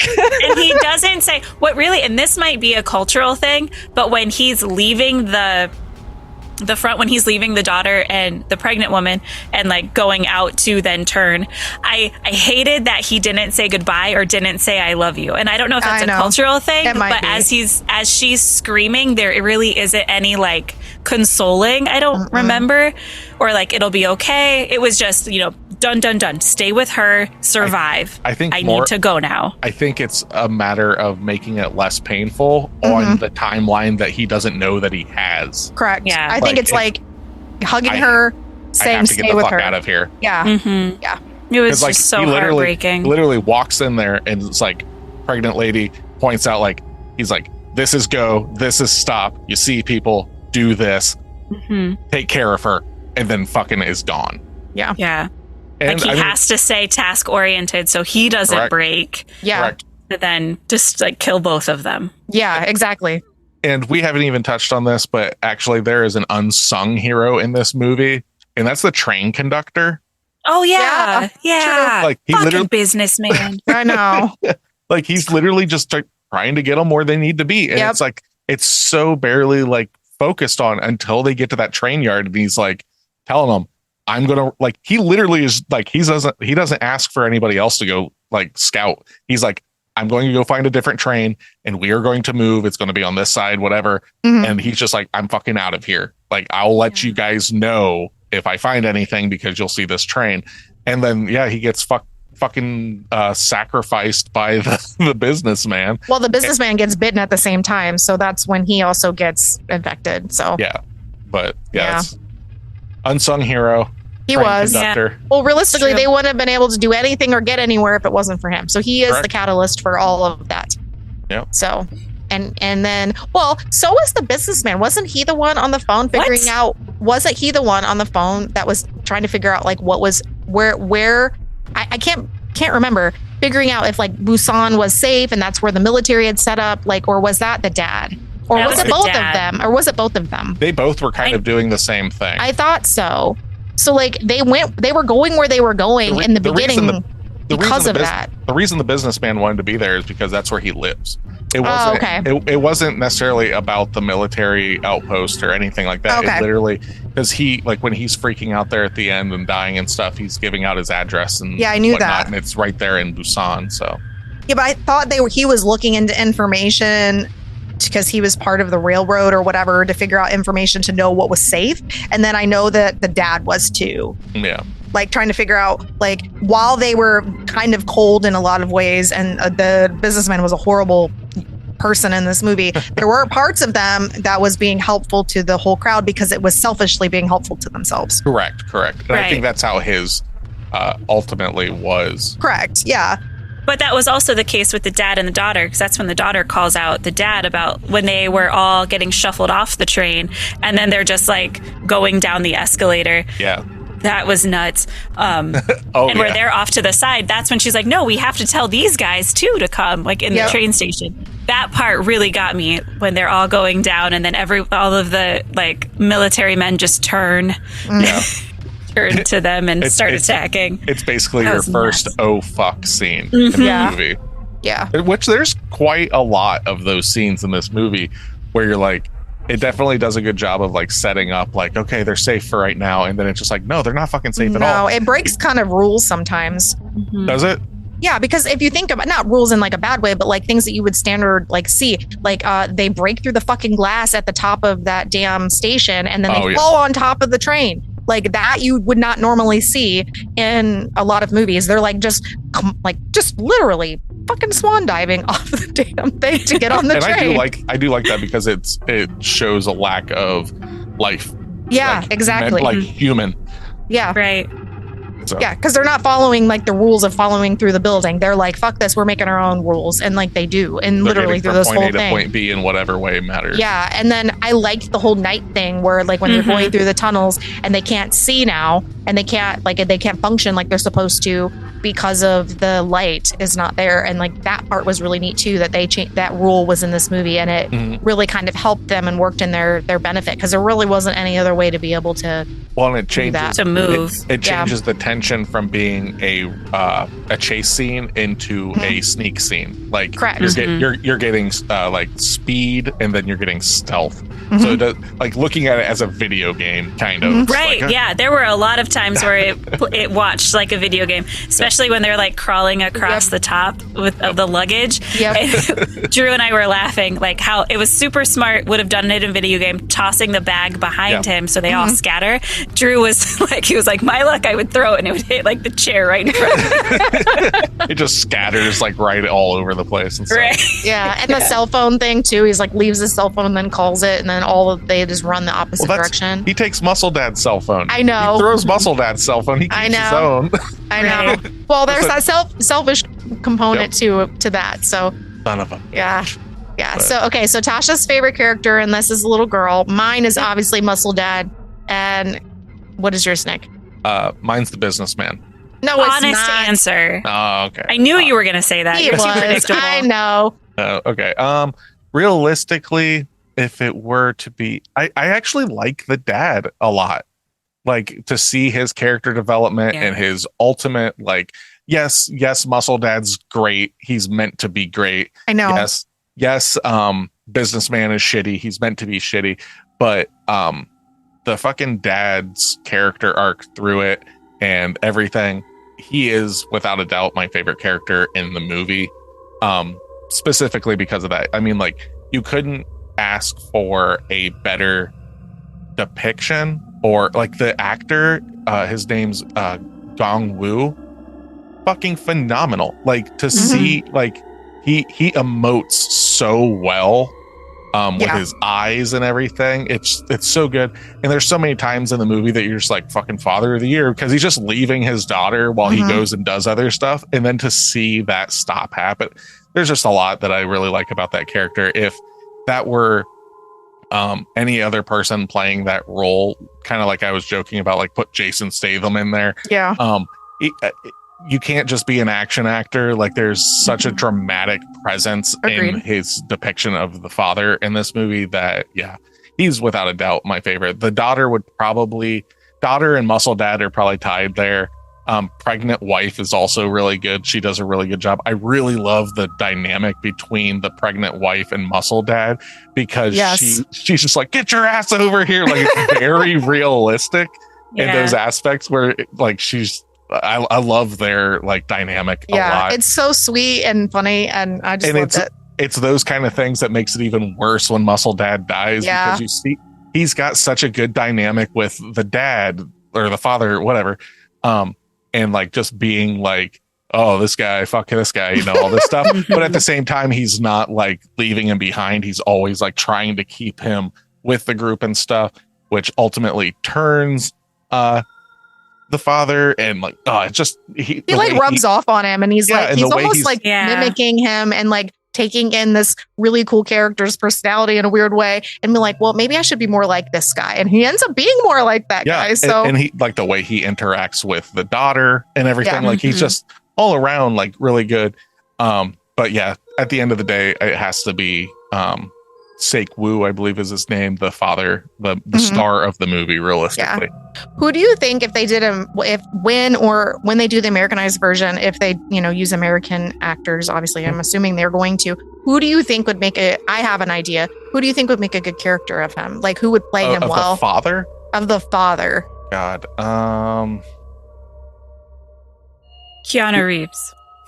You think Keanu Reeves? I don't know. I have 60-year-old Keanu Reeves with an 8-year-old daughter. Yeah. That could work. I'm trying to think of action stars that also can play dramatic roles. I wouldn't want an action star. That's the thing. Yeah. I wouldn't want an action star. I wouldn't want, because like instantly what comes to mind is like if America gets their hands on it, which they are and everything, it's like they're going to put Chris Hemsworth or some shit like that. But also, you really wouldn't want that because they're not the lead action person. No, I'm taking what you're saying and just adding to it. It makes sense to not have a big action lead because that businessman dad isn't the action star. That's muscle dad. That's muscle dad. Yeah. No, I 100% understand that. What I'm saying though is that I can see them doing that. Right. It's not a thing of like what makes sense. It's what sells, like what puts butts in seats. Like that's my fear of it. Even though the director, like I said, that's doing it is known for being like he's an Indonesian director. I've got his name here somewhere, but having him tied on to, where the fuck is it? Oh, Timo, and I'm going to say the last name horribly wrong. I apologize in advance. It is spelled Tjahjanto.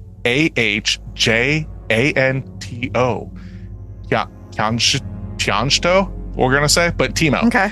But yeah, he's done like a lot of fucking cool like action films, like The Night Comes for Us and Headshot, Killers. If you're familiar with horror films, he did the Safe Haven segment in VHS2, which is one of the scariest things I have watched, and it's like a little short in a long fucking time, and it is. If you get a chance, VHS2.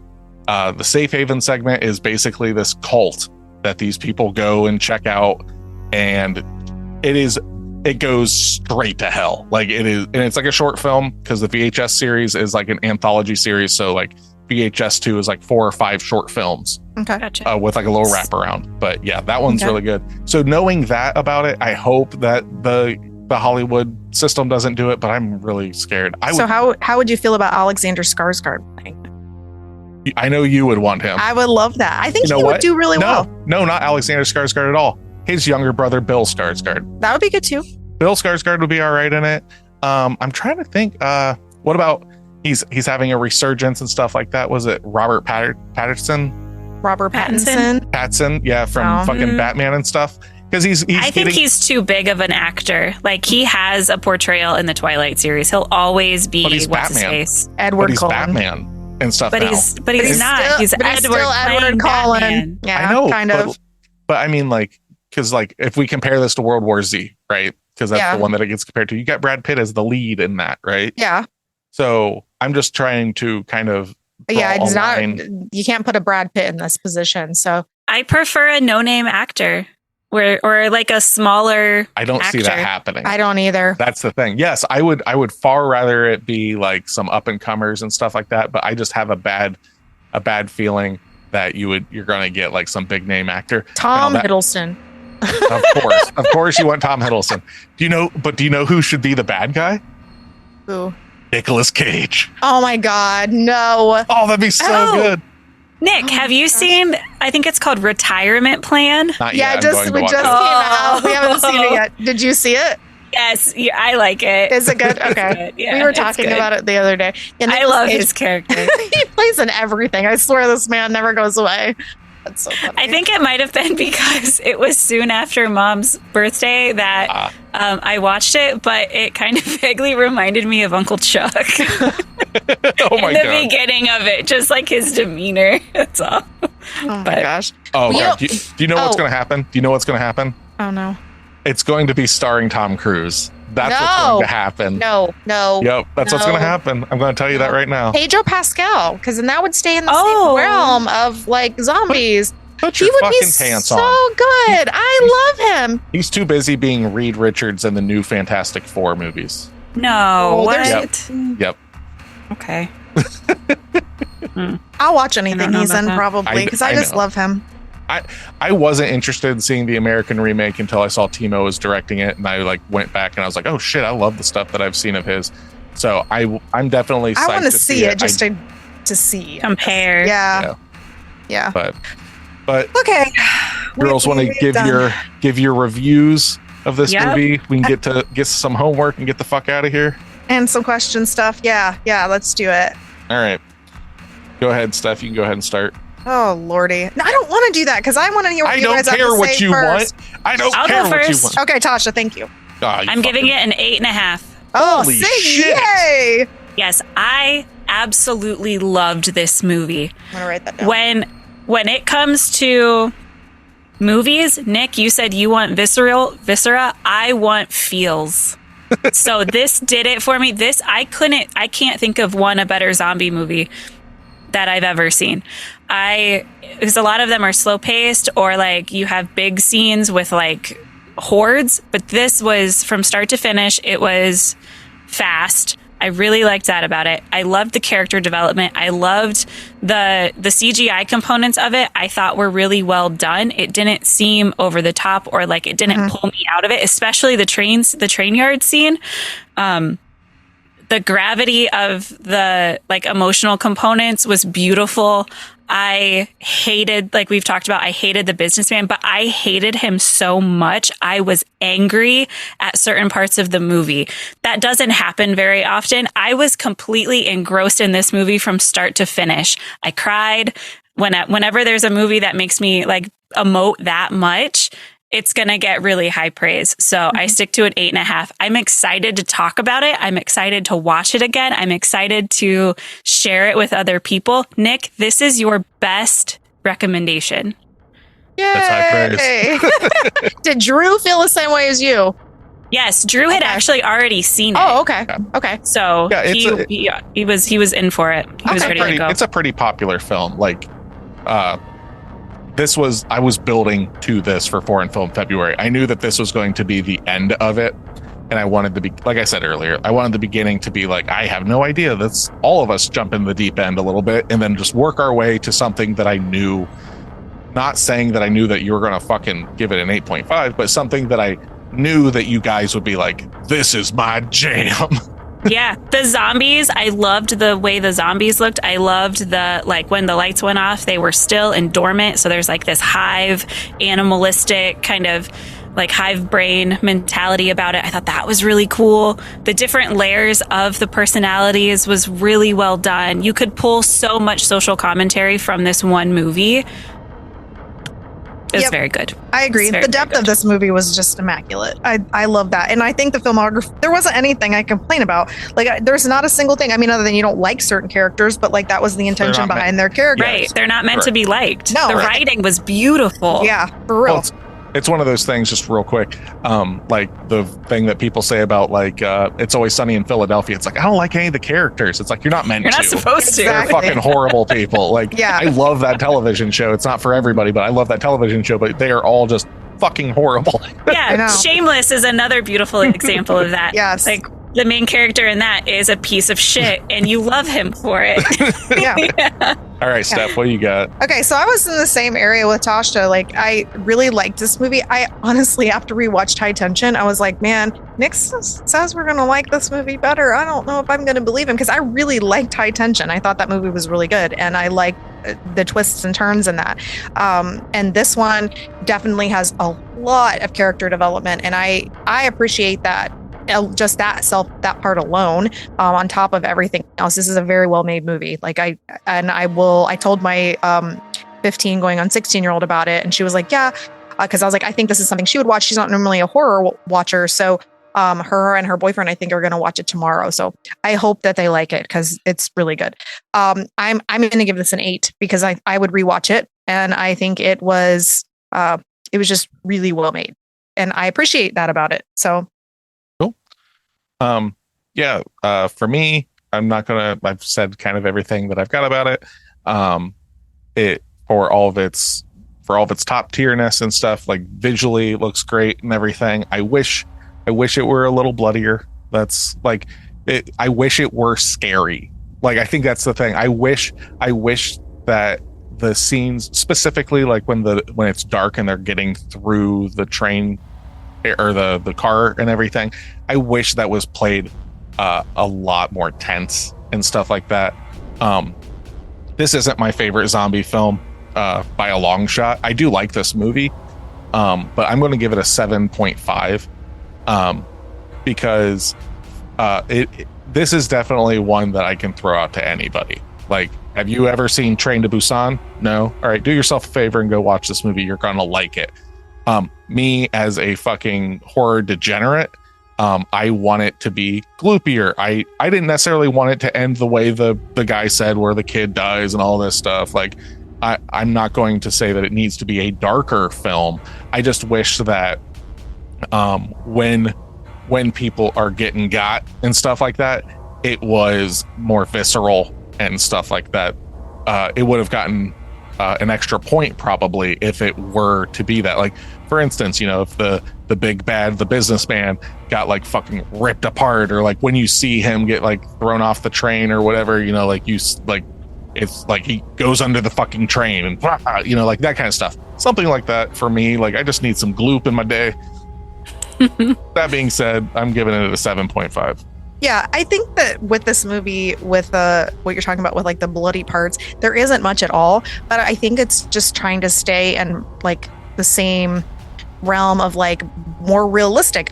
They're real, like, if this was a zombie apocalypse that was with the virus stuff and somebody was just biting them and jumping on them, blood isn't going to do what it does in some of the movies we watch. This isn't like Evil Dead 2. Like, I mean, it's definitely toned it down a little bit. I wish there would have been a little bit more, but I think that it just stays on with like, they're not there to, throw body parts everywhere. They're just there to feed, and it's not, the necessity isn't there for this. And they're movie. Not even feeding. Right. They're not even feeding. They're just destroying. Yeah. Just infecting. If you watch this movie and you're kind of like me and wish that it were more graphic and blah blah blah, and maybe you want a more downer film, I would suggest checking out the I believe it's Indonesian film, The Sadness. It is way gloopier. It is way darker. It is way more fucked up. Noelle really liked that movie too. Yeah, she said that was really good.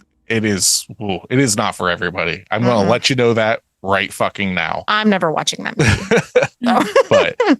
But yeah. Back to the not gloopiness of the zombies. I did like I guess, I don't even want to call it shock factor. The surprise that pops up is probably a better term, where like in some cases, the passengers on the train are so confused that they don't realize what's happening. Like when the attendant I think the attendant's on somebody's back as they're running through the train, and people are so not expecting it that it's shocking in its own right. Or like I said, the horde as you're coming down the escalator. I think they did that where it's like an emotional connection, or not emotional connection, but like it hits you.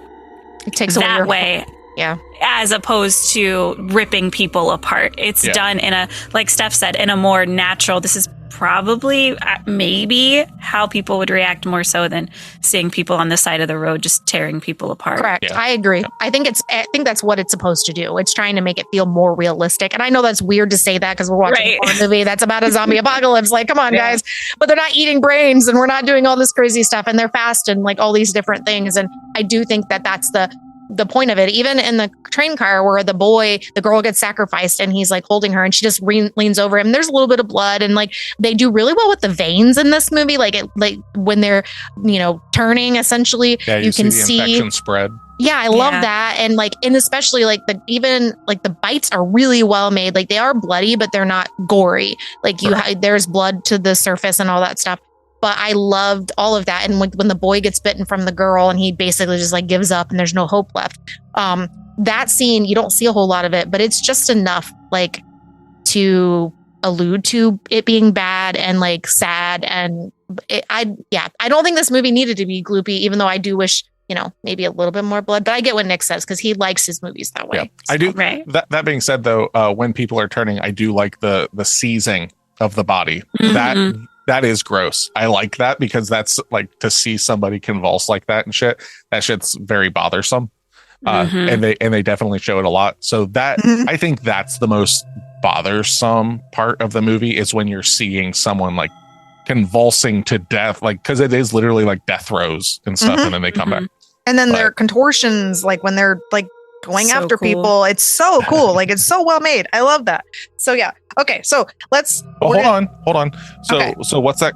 We've got. I believe that comes out to 24 points. Is that right? That comes out to an 80%. Nice. Jesus. So yeah, this- that's pretty this- high That's for a us. B. Yep. You will definitely like this film. Yeah. You will actually be in the minority by a lot, I think, if you don't Mhm. like this movie. I Correct. think this is definitely one of those movies that I talk about sometimes where it's like they try to appease a lot of people. Usually that doesn't work out. This one it does, because they're like, all right, we're going to throw in some horror, we're going to throw in some action, we're going to throw in some drama, and they do it all well. Mhm. Mhm. Yeah. None of it's- it feels forced. No. Now it's a very natural, Mhm. like It's kinda executed very nice well. pocket. Yes. Yeah. And this is one of the higher rated movies I think we've all agreed on. Like I I know think it's in the Scream top was one 3. of them. Yeah. And then there's been a couple other ones. But yeah, usually there's one of us that's like, no. And or it's like me and Tasha are like, this movie sucks. And Nick's like, Right. it's amazing. So Yeah, don't worry, there'll be more of those where that came from. Ah, fuck. that happens a lot Not- more than you not- think. Not next month though. Not next month, because Oh yeah. yeah, next No month. unsolicited Nick pics. Yeah. Yeah. Why doesn't anyone want to look at my Nick pics? Oh lordy. Okay. So do we want to do the homework or do you want me to do the question thing really quick? Do the question thing real quick, and then we'll throw out homework and we'll get the fuck out of here. Okay. So we are essentially trying to build a relationship like Nick talked about with you guys. We have a movie club here and we want to talk to you guys about movies and we want to talk about what you like in movies. And we also want to share our stuff as well. So this is creating a community, not just us talking to you through, wherever you're listening to us. So we have some questions that we want to pose for you. So we're going to ask it on here and then we're going to post it on our social media for you to be able to give us your answers. And then And we'll answer it next week. Is that right? Yeah, I think we're going to try to do that. I think that's kind of where we're at. And then hold on, let me look at this thing on here real quick because you posted something. Oh, okay. Yeah. So I'm going to ask the question and then, we're going to answer it next week. And hopefully you'll go on our post and then we can talk about what you talked about too. That'll be fun. So if you could face any horror movie, monster or villain in real life, like in our world, who would it be and why? That's a good one. Okay. I think Yeah, I've got my so- answer. Okay, so we will answer that next week and we will talk about it then. Hopefully, with the way things are going, because we're just adding this, that we'll be doing it towards the end of our episodes. So, and now we will talk about next week's homework. So for homework, for no unsolicited Nick pic march, rolls off the tongue so well. It does. It's so catchy. We're starting off with a Steph pick, and we will be watching A Quiet Place. Okay. Yes. I have not seen this movie. Me neither. I have preconceived things that I will set to the side and talk about yeah. during the episode. Yeah. but- I'm curious to see. But there's if there's a reason that I haven't watched this film, and I'll talk about it next week. I know. Okay. You're ridiculous. So, Well then. with that being said, watch A Quiet Place. I believe it's like on Netflix and shit like that. It's probably Um, somewhere. Yeah. And come back and listen to us next week, and we'll talk about it and everything. Yes. For Pod of the Dead, I am Nicholas. I'm Stephanie. And I'm Tasha. Come back and listen to us, or else.